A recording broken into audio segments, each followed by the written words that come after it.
La guerra que mató a un país por pensar distinto. Paraguay no debía nada. No rendía cuentas al norte. Tenía industria, educación y soberanía. Por eso lo destruyeron. Brasil, Argentina y Uruguay apretaron el gatillo. Pero la orden venía de Londres. Lo hicieron caer para que el resto supiera lo que pasa cuando un país se atreve a salirse del libreto. Hay crímenes que se ocultan bajo fechas, otros bajo banderas. Pero hay uno que América Latina nunca terminó de decir con todas sus letras. La guerra de la Triple Alianza no fue una guerra, fue una ejecución. Y Paraguay no fue derrotado, fue sacrificado. Por atreverse a pensar un país que no dependiera de Europa, por construir industria sin deuda, educación sin sumisión, un modelo propio en un continente adiestrado para copiar. Antes de que lo arrasaran, Paraguay era el país con más alfabetización de Sudamérica. Tenía escuelas técnicas, fundiciones de hierro, astilleros, ferrocarril propio e incluso una línea de telégrafo. No debía un peso a los bancos británicos, no pedía préstamos, no necesitaba importarlo todo, era autosuficiente, y eso era intolerable. Mientras Argentina y Brasil se enredaban en guerras civiles y gobiernos de élite, Paraguay producía. Mientras en el resto del continente se firmaban tratados de libre comercio que solo beneficiaban a Londres, Paraguay vendía lo suyo, pero no hipotecaba el alma.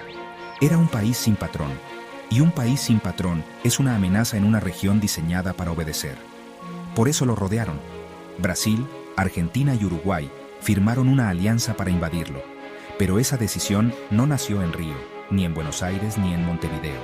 Nació en Londres, porque Londres era el acreedor, el proveedor de armas, el que vendía textiles, locomotoras y deuda. Paraguay, al no endeudarse, interrumpía la cadena. Mostraba que había otra forma, y los imperios no toleran el mal ejemplo. La guerra duró 6 años. Murieron más del 60% de los paraguayos. Algunos cálculos dicen que entre el 70% y el 90% de los varones adultos fueron asesinados. Niños enviados al frente con barbas dibujadas en la cara.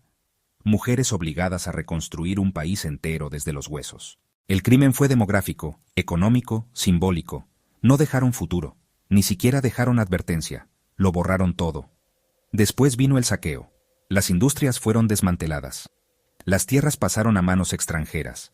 Se instaló el modelo que Paraguay había evitado, agroexportador, endeudado, subordinado, y el país que antes fundía hierro y educaba ingenieros, pasó a vender mano de obra barata y carne enlatada. Lo que no pudieron destruir con balas, lo deshicieron con tratados. Y como siempre, la historia la escribió el que quedó arriba. A la masacre la llamaron conflicto regional, a la invasión, alianza, a la destrucción, progreso, y al modelo independiente que intentó Paraguay, lo archivaron como delirio autoritario, porque la verdad incomoda. Paraguay no era pobre. Lo empobrecieron, porque mostraba que se podía vivir sin permiso. Hoy, pocos recuerdan que ese país existió antes de la ruina, porque el olvido también fue parte del plan. Si América Latina supiera que un país logró ser autónomo, aunque sea por un momento, algo podría encenderse, y por eso lo enterraron, no solo bajo cadáveres, también bajo versiones, bajo silencios, bajo clases de historia escritas desde la deuda. Pero el ejemplo quedó, y sigue doliendo. Porque seguimos viviendo en el continente donde producir sin pedir prestado es un crimen, donde querer desarrollarse sin ceder el alma es visto como amenaza, donde cada intento de autonomía se enfrenta a sanciones, bloqueos, golpes blandos, campañas internacionales o guerras con otro nombre. Y Paraguay fue el primero en pagar ese precio. Lo atacaron con 3 banderas, pero el objetivo era uno solo, que nadie más lo intentara. Lo arrasaron para que nadie más se atreva. Pero hubo un país que no se quedó mirando. Colombia no salvó a Paraguay, pero lo abrazó cuando más lo necesitaba. Le dio voz, le dio pasaporte, y esa hermandad no se firmó, se sembró. Por eso en Paraguay todavía suena el vallenato como si fuera propio, porque a veces la memoria canta donde la historia se quiso callar.